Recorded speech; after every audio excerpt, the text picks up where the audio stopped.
Imaginez, la nuit est silencieuse.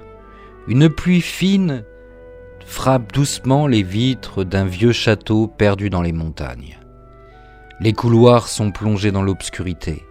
Seules quelques bougies vacillent encore dans le silence. Puis, un bruit, léger, comme un souffle derrière une porte.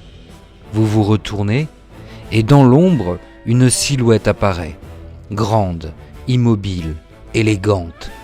Des yeux pâles brillent dans la pénombre. Un sourire discret se dessine lentement. Quelque chose n'est pas humain. Pas totalement. Car depuis des siècles, une créature hante les récits, les légendes et les cauchemars de l'humanité. Une créature qui ne vieillit jamais, qui traverse les siècles dans l'ombre et qui se nourrit de la nature, de la vie et des hommes. Bien sûr, vous l'aurez reconnu, c'est le vampire.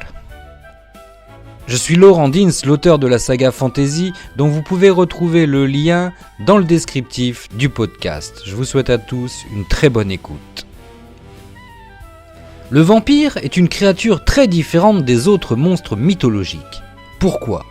Parce qu'il est déjà mort, et pourtant, il revient.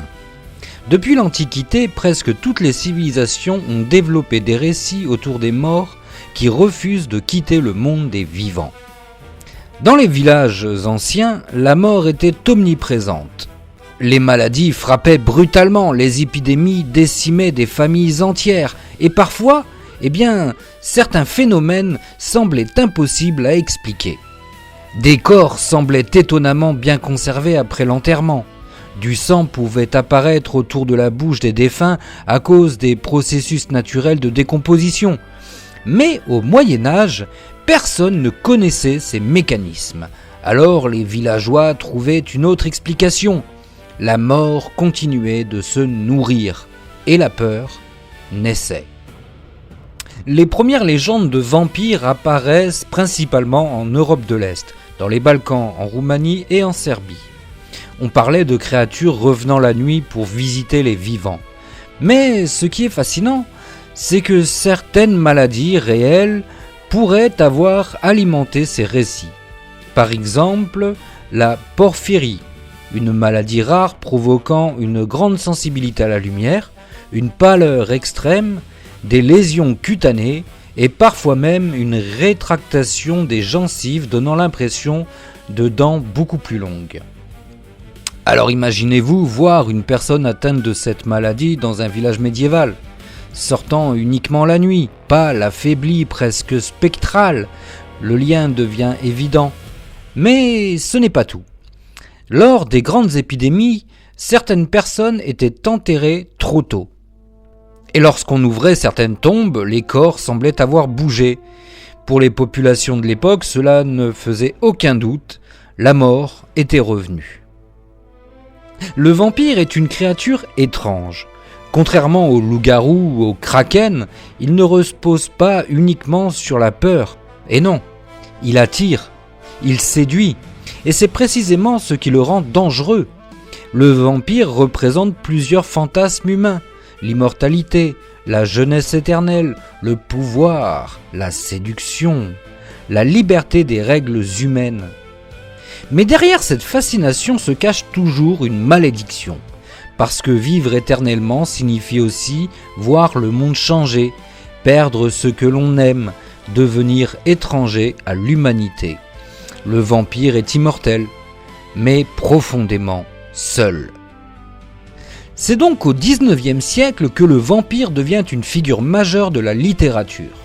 Avec les romans gothiques, les vieux châteaux, les tempêtes et les cimetières, le vampire cesse d'être un simple monstre folklorique.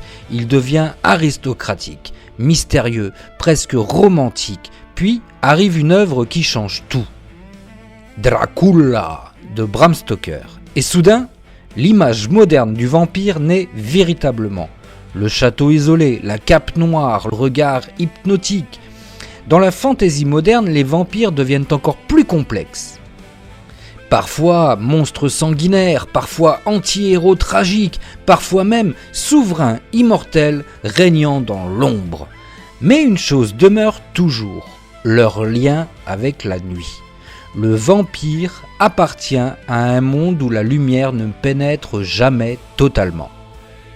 Et puis surtout, le vampire, c'est le monstre qui est le plus humain.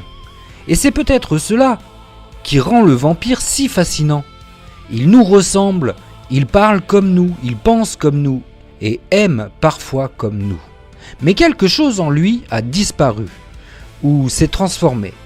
Le vampire est le reflet d'une question ancienne. Jusqu'où peut-on aller pour vaincre la mort ?